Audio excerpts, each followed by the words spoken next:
అక్కడ ఉంది call correct message start అవ్వాలి స్టార్ట్ అవ్వాలి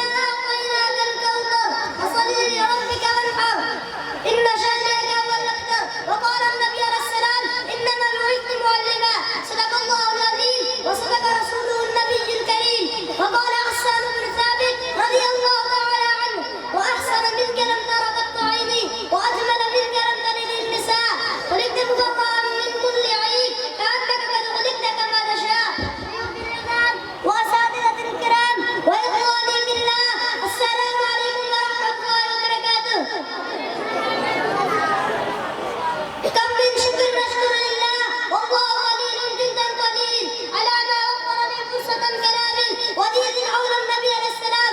إخواني إن هذا الموضوع وسيع جدا فلا أستطيع أن أتحدث عنه في وقت قليل ضيق كهذا فأكتفي بمعنى جوانب حياتي وشبابي. إخواني لا كان من اجتماع رؤوسان قريش وتحدثوا عن بناء الكعبة القديم وتنفيذه وعدله ولا يسرقون في ذلك مال حرام.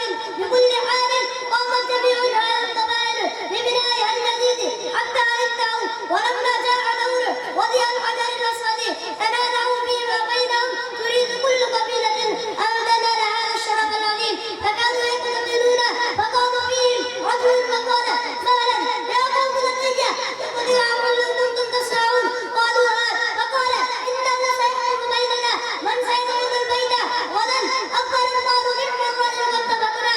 اخواني لما كان صباح الغد والقبائل كلها تنتظر اكبر من يدخل البيت راوا ان شابا يقول ترى من يقول ما لا محمد بن عبد الله الصدوق الذي ارتضانا والله لنقبلن ما سيقوم به.